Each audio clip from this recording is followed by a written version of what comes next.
ಸನ್ಮಾನ್ಯ ಅಧ್ಯಕ್ಷರೇ, ನಾವು ಕಳೆದ ವಾರ ಈ ಅಬಕಾರಿ ಇಲಾಖೆಯಲ್ಲಿ ಕಾಂಗ್ರೆಸ್ ಪಕ್ಷ ಅಧಿಕಾರಕ್ಕೆ ಬಂದ ಮೇಲೆ ಭ್ರಷ್ಟಾಚಾರದ ಕೂಪಾಗಿರುವಂಥ A1 ಇಲಾಖೆ ನಂಬರ್ 1 ಅಪರಾಧಿ ನಂಬರ್ 1 ಅಂತಿರಲ್ಲ, ಅಪರಾಧಿ ನಂಬರ್ 1 ಇಲಾಖೆ ಅಬಕಾರಿ ಇಲಾಖೆ. ಇಲ್ಲಿ ಮಂತ್ಲಿ ವೈನ್ ಸ್ಟೋರ್ಗೆ ಫಿಕ್ಸ್, ವರ್ಗಾವಣೆ ದೊಡ್ಡ ದಂಧೆ, ಅದರ ಲಿಸ್ಟು ನಾನು ಕೊಡ್ತೀನಿ. ಆಮೇಲೆ ಕಿಕ್ ಏರೋದಲ್ಲ, ಆ ಕಿಕ್ ಲೆವೆಲ್ನೇ ಇನ್ನೂ ಜಾಸ್ತಿ ಮಾಡಿಬಿಟ್ಟಿದ್ದಾರೆ. ಕಾಸಿಗಾಗಿ ಪೋಸ್ಟಿಂಗು, ಟ್ರ್ಯಾಪ್ ಆದವರಿಗೆ ಆಯಕಟ್ಟಿನ ಹುದ್ದೆ, ವಿಭಾಗವಾರು ಮಂತ್ಲಿ ಫಿಕ್ಸು, ನಿಷ್ಕ್ರಿಯ ಲೇಸನ್ಸ್ಗಳಿಗೆ ಅದಕ್ಕೆ ಜೀವ ಆಕ್ಸಿಜನ್ ಕೊಡುವಂಥದ್ದು, ನಿಷ್ಕ್ರಿಯಕ್ಕೆ ಆಕ್ಸಿಜನ್ ಕೊಡೋದು. ಹೊಸ ಬಗೆಯ ಈ ಥರದ ಭ್ರಷ್ಟಾಚಾರ ಅಬಕಾರಿ ಇಲಾಖೆಯಲ್ಲಿ ನಡೀತಾ ಇದೆ. ಇದರಿಂದ ಇಲಾಖೆಯಲ್ಲಿ ದಿನನಿತ್ಯ ಒಂದೊಂದು ಆಡಿಯೋ ವಿಡಿಯೋ ಬರ್ತಾನೆ ಇದೆ. ದಿನನಿತ್ಯ ಒಂದೊಂದು ಆಡಿಯೋ ವಿಡಿಯೋ ಎಲ್ಲ ಬರ್ತಾ ಇದೆ. ಇದು ಕರ್ನಾಟಕಕ್ಕೆ ಸೀಮಿತ ಆಗಿಲ್ಲ, ರಾಷ್ಟ್ರ ಮಟ್ಟದಲ್ಲೂ ಸುದ್ದಿಯಾಗಿದೆ, ಆಲ್ ಇಂಡಿಯಾ ಚಾನೆಲ್ಸ್ ಅಲ್ಲೂ ಸುದ್ದಿಯಾಗಿದೆ. ನಾವು ನಿನ್ನೆಯಿಂದನೂ ಹೇಳ್ತಾ ಇದ್ದೀರಿ, ಸಿದ್ದರಾಮಯ್ಯನವ್ರ ಬಗ್ಗೆ ನಿನ್ನೆಯಿಂದನೂ ಕಾಮೆಂಟು. ಸಿದ್ದರಾಮಯ್ಯನವರು ಮೌನ ಮೂರ್ತಿ ಸಿದ್ದರಾಮಯ್ಯ ಆಗೋಗ್ಬಿಟ್ಟಿದ್ದಾರೆ. ಅಬಕಾರಿ ಇಲಾಖೆಯಲ್ಲಿ ಮೌನ ಮೂರ್ತಿ ಸಿದ್ದರಾಮಯ್ಯನವರು ನಾವು ನೋಡ್ತಾ ಇದ್ದೀರಿ. ಅದ್ರ ಬಗ್ಗೆ ಅವರು ಚಕಾರ ಮಾತೂ ಆಡ್ತಾ ಇಲ್ಲ. ಚುನಾವಣೆಗಳಿಗೋಸ್ಕರ ಹಣವನ್ನು ಕಲೆಕ್ಟ್ ಮಾಡಿ ಬೇರೆ ರಾಜ್ಯಗಳಿಗೆ ಚುನಾವಣೆ ಕಳಿಸ್ತಾ ಇದ್ದಾರೆ ಅಂತ ಈಗಾಗಲೇ ಆಪಾದನೆಗಳು ಬಂದಿದೆ. ಇದು ಒಂದು ಕಡೆ, ಅದನ್ನ ಕಡೆ ಈ ಸರ್ಕಾರ ನಾವು ಚರ್ಚೆಗೆ ಹೋಗ್ತಾ ಇದ್ದೀರಿ. ಈಗ ಇದೇನೋ ನರೇಗಾ ಇದ್ರ ಬಗ್ಗೆ ಜಿ ಬಗ್ಗೆ ಚರ್ಚೆ ನಡೀತಾ ಇದೆ. ಗಾಂಧೀಜಿ ಹೆಸರು, ಗಾಂಧೀಜಿಯ ಆದರ್ಶಗಳು, ಗಾಂಧೀಜಿಯ ಉದ್ದೇಶಗಳು, ಗಾಂಧೀಜಿಯ ಕನಸನ್ನ ನೆನಸು ಮಾಡುವಂತ ಒಂದು ಕೆಲಸವನ್ನ ಕಾಂಗ್ರೆಸ್ ಪಾರ್ಟಿ ಮಾಡುವಂಥದ್ದಕ್ಕೆ ನಾವೆಲ್ಲ ಹೊರಟಿದ್ದೀರಿ ಅಂತೇಳಿ ನಿನ್ನೆನೂ ಕೂಡ ಹೇಳಿದ್ದಾರೆ. ಪದೇ ಕಾಂಗ್ರೆಸ್ ನಾಯಕರುಗಳಿಗೂ ಕೂಡ ಈ ಗಾಂಧಿ ಹೆಸರನ್ನ ಉಲ್ಲೇಖ ಮಾಡ್ತಾ ಇದ್ದಾರೆ.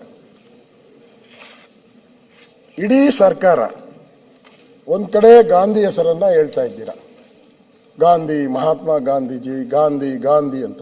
ಅವರ ಆದರ್ಶನೇ ನಮಗೆ ಭಗವದ್ಗೀತೆ ಅಂತ ಹೇಳಿದ್ದೀರಾ. ನಿಮ್ಮ ಸರ್ಕಾರದ ಭಗವದ್ಗೀತೆ ಏನು? ನಿಮ್ಮ ಸರ್ಕಾರದ ಭಗವದ್ಗೀತೆ ಬೇಕಲ್ಲ. ಸಂವಿಧಾನ ಬರೆದವರು ಅಂಬೇಡ್ಕರ್ ಅವರು, ಈ ದೇಶಕ್ಕೆ ಸ್ವಾತಂತ್ರ್ಯ ತಂದು ಕೊಟ್ಟವರು ಗಾಂಧೀಜಿಯವರು. ಗಾಂಧೀಜಿ ಆದರ್ಶ ನಿಮ್ಮ ಇಲಾಖೆ ಏನ್ ಮಾಡ್ತಾ ಇದೆ? ಗಾಂಧೀಜಿ ಆದರ್ಶ ಪಾಲನೆ ಮಾಡಬೇಕಲ್ಲ ನಿಮ್ಮ ಇಲಾಖೆಯವರು. ಸುಮ್ಮನೆ ಒಂದು ಝಲಕ್ ಕೊಡ್ತೀನಿ. ರಾಜ್ಯದ ಮುಖ್ಯಮಂತ್ರಿಗಳು ಹಾಗೂ ಉಪಮುಖ್ಯಮಂತ್ರಿಗಳು ಹಾಗೂ ಸಂಪುಟ ದರ್ಜೆಯ ಸಚಿವರು ಹುಬ್ಬಳ್ಳಿಗೆ ಆಗಮಿಸುತ್ತಿದ್ದಾರೆ. ಮಟ್ಟೂರು ರಸ್ತೆಯಲ್ಲಿ ಕರ್ನಾಟಕ ಗೃಹ ಮಂಡಳಿ ವತಿಯಿಂದ ನಿರ್ಮಾಣಗೊಂಡಿರುವ ಕರ್ನಾಟಕ ಗೃಹ ಮಂಡಳಿ ವಸತಿ ಯೋಜನೆಗೆ ಅಡಿಯಲ್ಲಿ ನಿರ್ಮಾಣಗೊಂಡಿರುವ ಮನೆಗಳ ಫಲಾನುಭವಿಗಳಿಗೆ ಹಂಚಿಕೆ ಮಾಡುವ ಕಾರ್ಯಕ್ರಮದ ಉದ್ಘಾಟನಾ ಕಾರ್ಯಕ್ರಮವು ಇರುವುದರಿಂದ ಸುಮಾರು 1.5 ಲಕ್ಷ ಜನ ಕಾರ್ಯಕ್ರಮಕ್ಕೆ ಬರ್ತಾರೆ. ಸದರಿ ಕಾರ್ಯಕ್ರಮದಲ್ಲಿ ಭಾಗವಹಿಸುವ ಸಾಧ್ಯತೆಗಳು ಇರುತ್ತವೆ. 2 ಲಕ್ಷ ಜನ ಬರ್ತಾರೆ. ಆದ್ದರಿಂದ ಸರ್ಕಾರ, ಅಧಿಕಾರಿ ಅಂದ್ರೆ ಸರ್ಕಾರ, ಆಮೇಲೆ ನಮ್ಮವರಲ್ಲ ಅಂತ ಹೇಳ್ಬಿಡ್ಬಾರ್ದು. ನಾನು ಇವರನ್ನೇ ಎಲ್ಲ ಅಂದ್ಬಿಡ್ತಾರೆ ನಮ್ಮ CM ಅವರು. ಅದಕ್ಕೆ ಫಸ್ಟ್ ಹೇಳ್ಬಿಟ್ಟಿದ್ದೀನಿ, ಅಧಿಕಾರಿಗಳು ಭಾಗವಹಿಸುವ ಸಾಧ್ಯತೆ ಇರುವುದರಿಂದ ಹುಬ್ಬಳ್ಳಿಯ ಎಲ್ಲಾ ಸನ್ನದುದಾರರು, ಅಂಗಡಿಗಳು, ವೈನ್ ಸ್ಟೋರು, ಬಾರು, ಇವೆಲ್ಲ CVL 7, 2, 3, 4, 5, 6, 7 ಎಲ್ಲ ತಮ್ಮ ಅಂಗಡಿಗಳಲ್ಲಿ ಸಾಕಷ್ಟು ಪ್ರಮಾಣದ ಮದ್ಯ ಹಾಗೂ ಬಿಯರ್ ಚಳಿಗಾಲಕ್ಕೆ ಬಿಯರ್ ಯಾಕೆ ಕುಡಿತಾರೆ ಇವರು?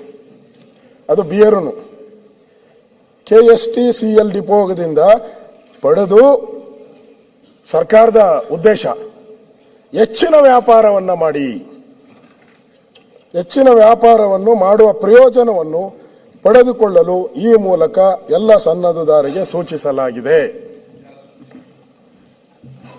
ಸಿದ್ದರಾಮಯ್ಯನವರು ಯಾಕೆ ನಗ್ತೀರಾ? ಸಿದ್ದರಾಮಯ್ಯನವರು ಅಂದ್ರೆ ಅವರು ನೇಮಕ ಮಾಡಿರೋ ಅಧಿಕಾರಿಗಳು, ಅವರೇ ತಾನೇ ಪೋಸ್ಟಿಂಗ್ ಮಾಡೋದು. ಮಂತ್ರಿ ಅಲ್ಲಿದ್ದಾರೆ, ಪೋಸ್ಟಿಂಗ್ ಮಾಡಿದ್ದಾರೆ, ಅವರು ಹೇಳಿದ್ದಾರೆ. ಹೇಳ್ತೀನಿ ಅದನ್ನು ನಾನು ಹೇಳ್ಬಾರ್ದು. ಕಾಂಗ್ರೆಸ್ಸಿನ ಕಾರ್ಯಕರ್ತರು ಬರ್ತಾರೆ ಅಂದ್ರೆ, ಕಾಂಗ್ರೆಸ್ಸಿನ ನಾಯಕರಿಗೆ ಬರ್ತಾರೆ ಅಂದ್ರೆ ಅವ್ರಿಗೆ ಕುಡ್ಸಕ್ಕೆ ನೀವು ಈ ಯೋಜನೆಯನ್ನು ಮಾಡಿದ್ದೀರಾ? ಕಾಂಗ್ರೆಸ್ ಕಾರ್ಯಕರ್ತರಿಗೆ ಮನೆ ಹಂಚೋ ಕಾರ್ಯಕ್ರಮ ಇದು. ಮನೆ ಹಾಳು ಮಾಡೋ ಕಾರ್ಯಕ್ರಮ ಮಾಡ್ತಾ ಇದ್ದೀರಾ ನೀವು. ಮನೆ ಹಾಳು ಮಾಡೋದು, ಕುಡಿಸಿ. ಮಹಾತ್ಮ ಗಾಂಧೀಜಿ ಹೇಳಿದ್ರು, ಕುಡಿತವನ್ನ ರದ್ದು ಮಾಡಿ, ಕುಡಿತ ಮಾಡಿದ್ರೆ ಮನೆ ಹಾಳಾಗುತ್ತೆ ಅಂದ್ರು. ಈ ಸರ್ಕಾರ ಏನ್ ಮಾಡಿದೆ? ಕುಡೀರಿ ಅಂತ ಹೇಳಿ ಅಫಿಷಿಯಲ್ ವಾಟ್ಸಾಪ್ ನಂಬರ್ ಎಲ್ಲ ಬೇಕಾದ್ರೆ ಹೇಳ್ತೀನಿ. Number 7204606020 WhatsApp group. ಅವನು ಎಷ್ಟು ಜನಕ್ಕೆ ಮಾಡಿದ್ದಾನೆ ಅಂದ್ರೆ ಸುಮಾರು 15-20 ಜನಕ್ಕೆ. ಪ್ರದೀಪ್, ಪ್ರಕಾಶ್, ಹರೀಶ್ ಎಲ್ಲ ಇವರೆಲ್ಲ ಇನ್ಸ್ಪೆಕ್ಟರ್ಗಳು, ಅಂಗಡಿ ಇನ್ಸ್ಪೆಕ್ಟರ್ಗಳು, ಇವರೆಲ್ಲ ಅಧಿಕಾರಿಗಳು. ಆ ಪುಣ್ಯಾತ್ಮ ಯಾರು? ಆ ಪುಣ್ಯಾತ್ಮ ಏನ್ ಮಾಡಿದ್ದಾನೆ? ಇದರಲ್ಲಿ ಹಂಗೆ ಅಡ್ವರ್ಟೈಸ್ಮೆಂಟ್ ಕೊಟ್ಟು ಬರಲ್ಲ, ಡ್ರೆಸ್ ಹಾಕೊಂಡು ಅಡ್ವರ್ಟೈಸ್ಮೆಂಟ್. ಹೇಳ್ದಲ್ಲ, ಪರಮೇಶ್ವರ್ಗೆ ಹೇಳಿದೆ ನಾನು, ಆ ಡ್ರೆಸ್ ಹಾಕೊಂಡು ಲಂಚ ಇಸ್ಕೊಂಡಲ್ಲ CR ಅಲ್ಲಿ, ಹಂಗೆ ಇವನು ಡ್ರೆಸ್ ಹಾಕೊಂಡು ಪ್ರಕಾಶ್ ಪಾಟೀಲ್ 984504682852 ಅವನು ಅಫಿಷಿಯಲ್ ಆಗಿ ಅವನ ಫೋಟೋ ಹಾಕೊಂಡು ಕುಡಿಸಿ ಕಾಂಗ್ರೆಸ್ ಅವ್ರು ಬರ್ತಾ ಇದ್ದಾರೆ ಅಂತ. ಏನ್ ನೀವು ಮನೆ ಹಂಚಕ್ ಕರೆದಿದ್ದೀರೋ, ಮನೆ ಹಾಳು ಮಾಡಕ್ ಕರೆದಿದ್ದೀರೋ? ಆಯ್ತು, ಅದನ್ನು ಅಲ್ಲಿಗೆ ಬಿಡ್ತೀನಿ ನಾನು. ಸರ್ಕಾರ ನೀವು ನಮ್ದೇನೋ ಅದೇನೋ ಹೇಳಿದ್ರಲ್ಲ, ಇಲ್ಲ ಅದು ನಮ್ದು ಶಾಂತ, ಅದೇನೋ ಏನು ಹೇಳಿದ್ರು, ಸಂವೇದನೆ ಪಾಠ ಹೇಳ್ಕೊಟ್ಬಿಟ್ಟು ನಾನು ಇಲ್ಲಿ ಕೂತ್ಕೊಂಡ ವಿವೇಚನೆ ನಾನು ಅಧ್ಯಕ್ಷರೇ ಸ್ವಲ್ಪ ಗಂಟ್ಲು ಇದಿತ್ತು, ಅಲ್ಲಿ ಕುಡಿಯೋಣ ಅಂತ ಹೋದೆ. 12 ಸರಿ ಹೇಳಿದ್ದಾರೆ ಆ ಸಂವೇದನೆ ಪಾಠನ ನಮ್ಗೆ. ಹಿಂದೆ ಸಂಧಿ ಪಾಠ ಹೇಳಿದ್ರು, ನೆನ್ನೆ ಪೂರ್ತಿ ಸಂವೇದನೆ. ಇದೇನಾ ನಿಮ್ ಸಂವೇದನೆ? ಇಲ್ಲ ಅವನ್ಯಾವನೋ ಕಳ್ಳ ಮಾಡ್ಬಿಟ್ಟಿದ್ದಾನೆ ನನಗೆ ಗೊತ್ತಿಲ್ಲಪ್ಪ ಅಂತ ಹೇಳಿದ್ರೆ ಅವನ ಮೇಲೆ ಯಾಕೆ ಆಕ್ಷನ್ ತಗೊಂಡಿಲ್ಲ? ಅಫಿಷಿಯಲ್ ಟ್ವೀಟ್ ಮಾಡಿದ್ದಾನೆ. ಅಂದ್ರೆ ಕಾಂಗ್ರೆಸ್ ಕಾರ್ಯಕ್ರಮ, ಮನೆ ಹಂಚೋ ಕಾರ್ಯಕ್ರಮಕ್ಕೂ ನೀವು ಕುಡೀರಿ ಅಂದ್ರೆ ಏನರ್ಥ? ಗಾಂಧೀಜಿ ಆಶಯಗಳಿಗೆ ನೀವೆಲ್ಲಿ ಬೆಲೆ ಕೊಡ್ತಾ ಇದ್ದೀರಾ? ಇವ್ರ ಮೇಲೆ ಏನ್ ಕ್ರಮ ಮಾಡ್ತೀರಾ ನೀವು? ಇದರಲ್ಲಿ ಮಂತ್ಲಿ ಫೀಸ್ ಇಲ್ಲ ಅಂದ್ರೆ ಇಷ್ಟೊತ್ತಿಗೆ ಇವನ್ ಮೇಲೆ ಆಕ್ಷನ್ ಆಗ್ಬೇಕಾಯ್ತು. ಮಂತ್ಲಿ ಫೀಸ್ ಇದೆ, ಅದಕ್ಕೆ ಅವನು ಮುಟ್ಟಿಲ್ಲ, ಬಿಟ್ಟು ಬಿಟ್ಟಿದ್ದಾರೆ. ಇವನು ಒಳ್ಳೆ ಕೆಲಸ ಮಾಡಿದ್ಯಾ, ಪುಣ್ಯಾತ್ಮ ನೀನು, ಹಿಂಗೆ ಕೂಡಿಸ್ತಾ ಇರು ಎಲ್ಲರಿಗೂ, ಎಲ್ಲೇ ಸಮಾರಂಭ ಆತತ್ತು ಅಂತ ಹೇಳಿ ಬಿಟ್ಟು ಬರ. ಇನ್ನು ಸರ್ಕಾರಕ್ಕೆ ದುಡ್ಡು ಒಂದೇ ಬೇಕು ಅನ್ನೋದಾದ್ರೆ ಮಾಡಿ, ಇಂಥ ಕೆಲಸನೇ ಮಾಡಿ. ಎಲ್ಲೆಲ್ಲಿ ಕಾಂಗ್ರೆಸ್ ಕಾರ್ಯಕ್ರಮ ಆಗುತ್ತೋ ಅಲ್ಲೆಲ್ಲ ಹಂಚಿ.